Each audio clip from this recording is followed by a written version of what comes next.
my name is Jody, and I'm going to assume that you guys are all new, and I'm going to introduce myself and give you a little bit about my background so you'll understand the subject today.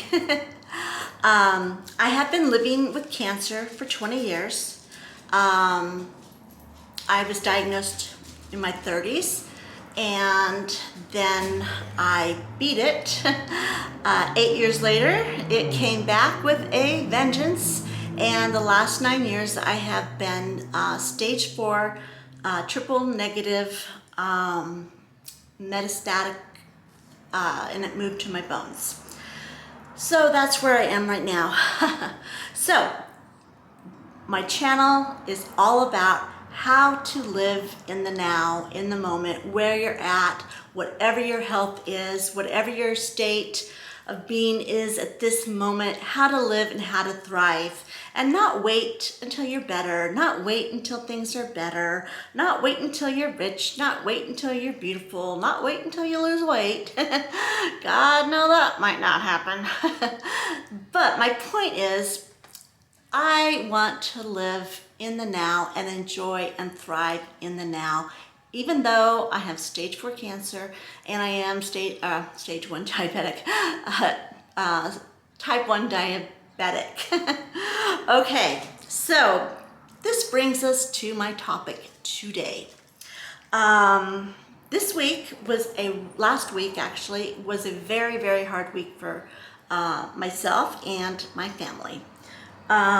We had a sudden death in the family, and of course you're never ready for that, right?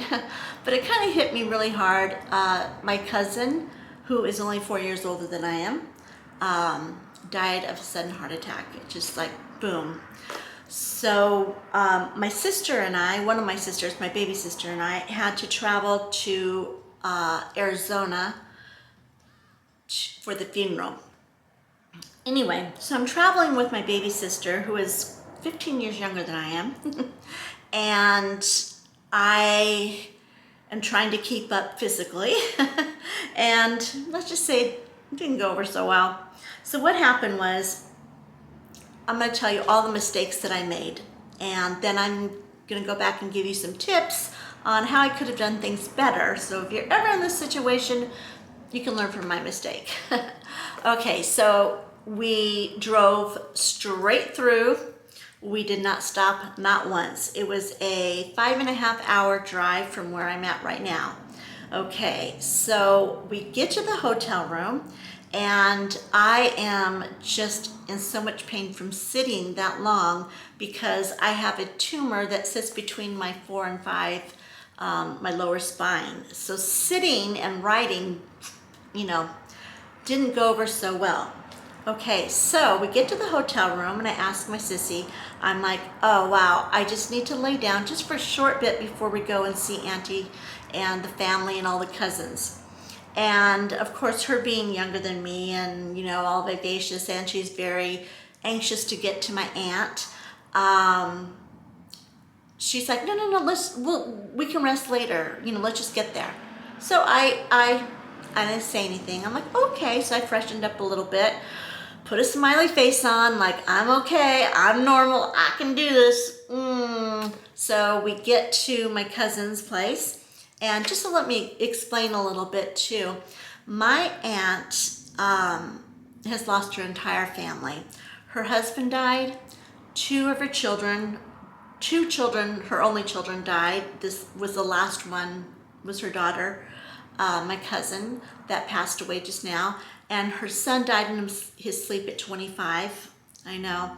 And then 2 of her grandchildren died at 21 and 23. So she's lost everything and stuff. So it was a very emotional time, in addition to physically pushing myself. So anyway, we did saw everybody that we hadn't seen in years, and talked and planned and went through pictures and the whole thing. And they were barbecuing. And being a vegan, barbecue doesn't usually go over really well for me unless they prepare something like veggies on a bob or a veggie patty, whatever. So anyway, they didn't know that I was vegan. I didn't speak up.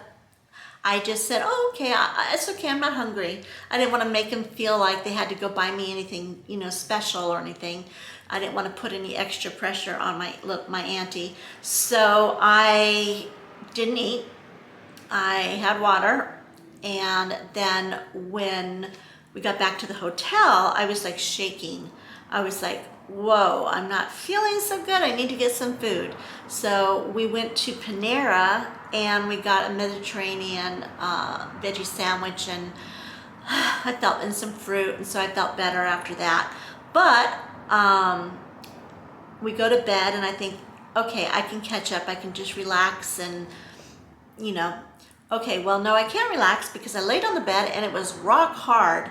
And I sleep in a hospital bed right now because I can't lay flat, because when I lay flat, the tumor just kind of like presses into my spine, into the nerves, and my legs fall asleep and it hurts really bad. And so I was trying to lay down, and so I put a bunch of pillows under me. I had like 6 pillows I was trying to sleep on, and I was literally crying in pain. My sister got me some BioFreeze and was trying to put that on me and everything. Anyway, she falls asleep. I didn't sleep all night long. I was in so much pain. Anyway, I woke up at about 4 a.m. and I had a seizure, a diabetic seizure. And I've been having more seizures lately than I have in years, which kind of concerns me because,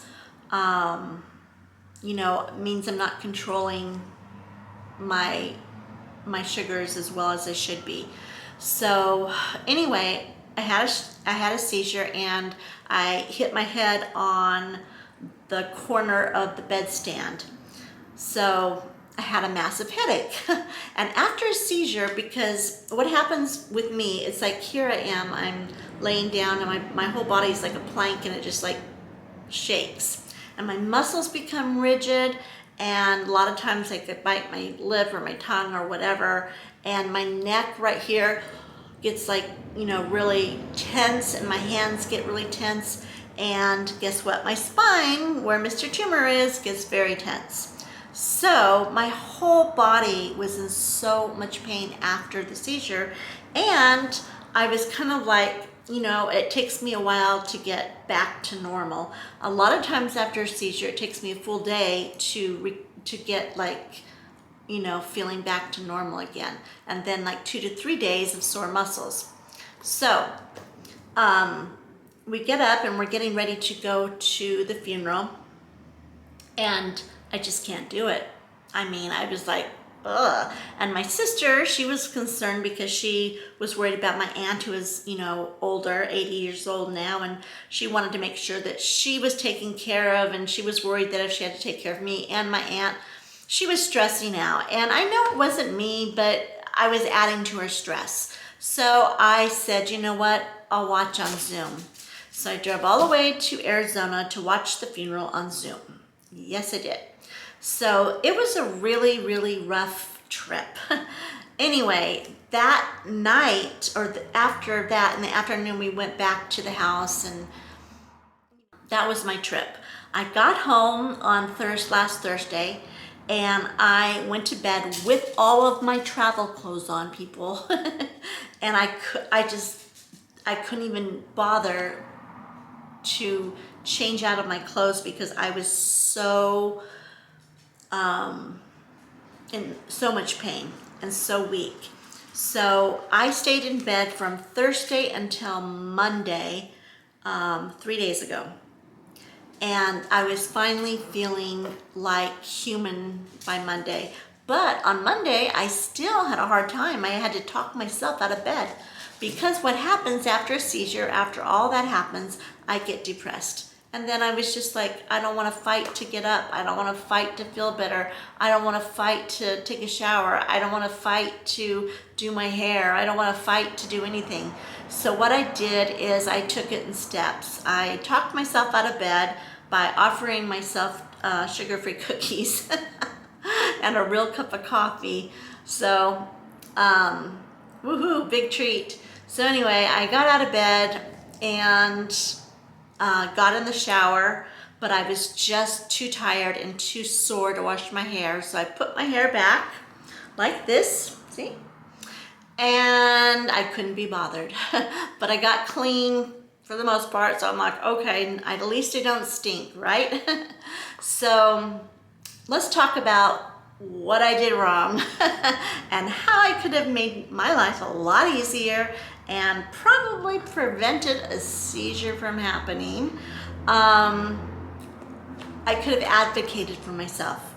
I could have planned ahead. I should have brought snacks with me, and I brought waters, but I didn't bring snacks because I figured we'd stop on the way. No, never ever. My focus was on just getting there, and I was emotional or grieving. So first, bring your own snacks. Advocate for yourself. Tell Sissy, I cannot travel that long on my spine. I need to stop. Do you mind if we stop? You know, whatever. And she would have done that. I mean, it's not like she's going to say, no, you're going to stay right in the car. You know, she wouldn't have said that. And I knew that. So what the heck? It was my pride, right?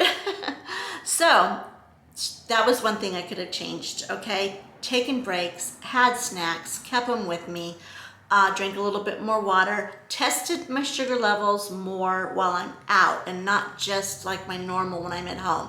I usually test it first thing in the morning and at nighttime, just to see where I'm at. Okay. When I'm traveling and I'm emotional, my sugar goes up.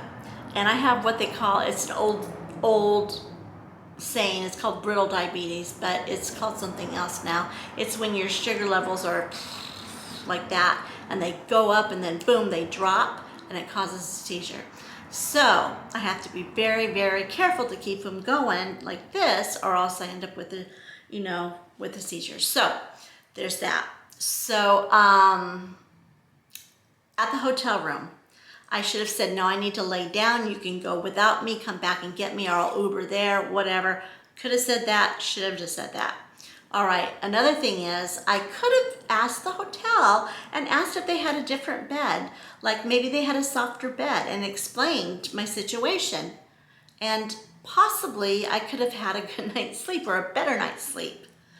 Or better yet, maybe I could have planned that the hotel was going to be hard to sleep in and bring up a roll-up, those spongy things with the little, I don't know, they put them on like camp underneath your, when you go camping. Anyway, I could have rolled up one of those and brought it with me.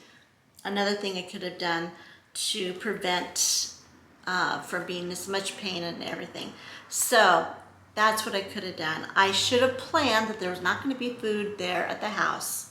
I assumed there was going to be salad and fruit and maybe something, olives and nuts and seeds, or, I don't know why I assumed that when they're all meat eaters, Lesson learned. So I could have eaten before I got there and brought my food with me. So there you go. Also, okay, so those are my mistakes. Those are some things that I could have done to make my situation much better.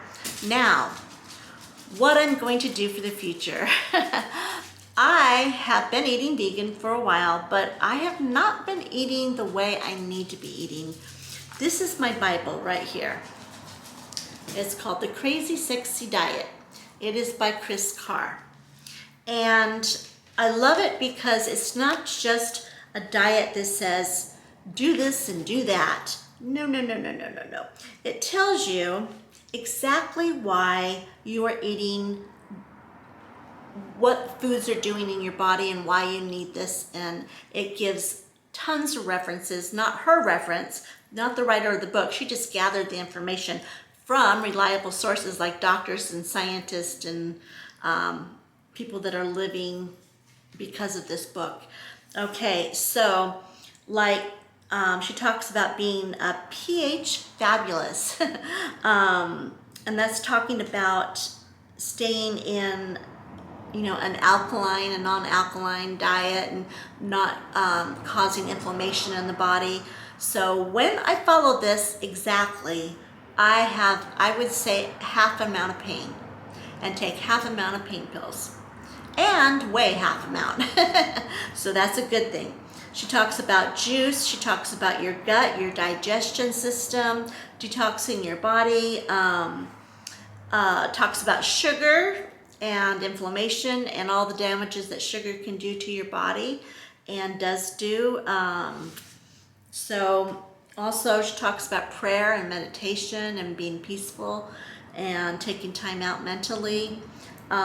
Make juice, not war.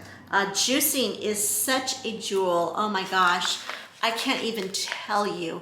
When I first started juicing, we had taken an experiment. We took off from chemo, and I had tumors that were actively growing, and the chemo was not working. So I did 6 weeks of green juicing, and not, excuse me, I have the hiccups, not fruit juice, nothing like that, just like spinach and romaine and kale and 1 green apple, no sugar, just, that. I juiced in the morning. I ate green leafy vegetables, low glycemic fruits, no white flour, no white sugar, nothing like that.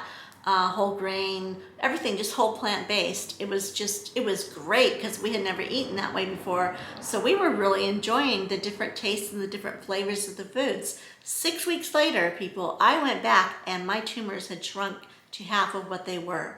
That was better than what chemo did for me. Now, people can say that could have been a fluke or the chemo caught up. Could have. I agree. It could have happened that way. But since then, 9 years later, this is what I've been doing. And guess what? I'm still alive. So there you have it. Okay, so after she explains everything about from every kind of food and nutrients and what it does and what it doesn't do, and she gives tons and tons and tons of referrals and references and everything. And then she gets to getting started, understanding ingredients in our food. Then she gives you a shopping list, good snacks, and then she gives you recipes, and she tells you, supplements. She goes over probiotics, vitamin D's, just enzymes, digestive enzymes, aloe vera. I mean, she goes through everything.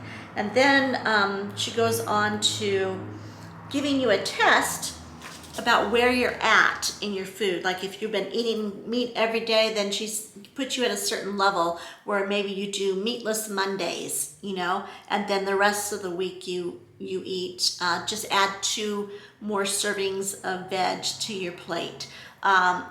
She just kind of gives you wherever you're at in your eating.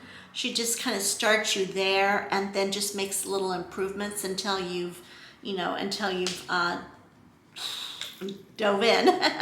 Or maybe not. Maybe you're good with just, staying with just a little bit of improvement, and that's okay too. So, the dog's gonna bark because the mailman did a 21-day cleanse. And for 21 days, you make these improvements that you have committed to. And I jumped right in because with stage 4 cancer, I didn't have any time to waste. And I was in so much pain and feeling so incredibly shitty. I needed to, Bentley, I think he's gonna try to eat the mailman. And have you seen him? He's this big and he's like, I am going to challenge you because I need to get back to where I started when I first got this book 9 years ago. So 9 years ago, I got this book and I was reading everything. I memorized everything. I just knew everything in it, and I was out there. I cleaned out my refrigerator. My husband did it with me, my whole family, my kids, one of my son and his family, they all went vegan.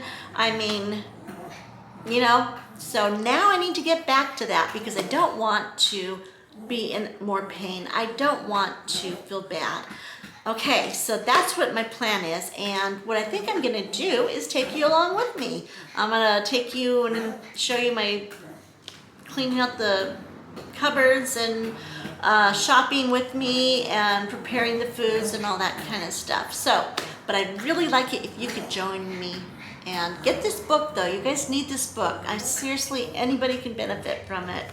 And I will drop a link and make it super easy for you guys. I get nothing. I mean, I'm not being paid to, you know, to promote the book. It's just my book, but I'll drop a link below. All you gotta do is hit the link and go straight to it and you've got it. Okay. Oh, one last thing. The doctor, because I called him about my seizure, because anytime I have a seizure, I have to let him know, and sometimes he wants to adjust my insulin and whatever. Well, this time he freaked out because of my cancer. Any kind of headache, anything with the brain, they send me for an MRI because my cancer, triple negative breast cancer, the normal place that it goes after the bones is to the brain, and then it's not a good thing. So just out of an abundance of caution, he is going to send me for a brain scan to make sure that these seizures are in fact caused by my diabetes and not the tumors moving to my brain. Myself, I feel 99.9% positive that it is my diabetes and not anything more than that. So, but with that said, won't you join me? Join me, get healthy, learn, get some knowledge, and then even if it's just meatless Mondays or adding a huge salad, or, oh, and summertime's coming. There's so many good stuff to eat during summer if you're a vegan. Oh my gosh, yummy, yummy, yummy, yummy. So, I'm gonna do this. You join me, okay? All right, now I wanna learn how to live your best life right where you're at right now. If that's laying in bed, that's fine. If it's running a track and you're ready to go, that's good.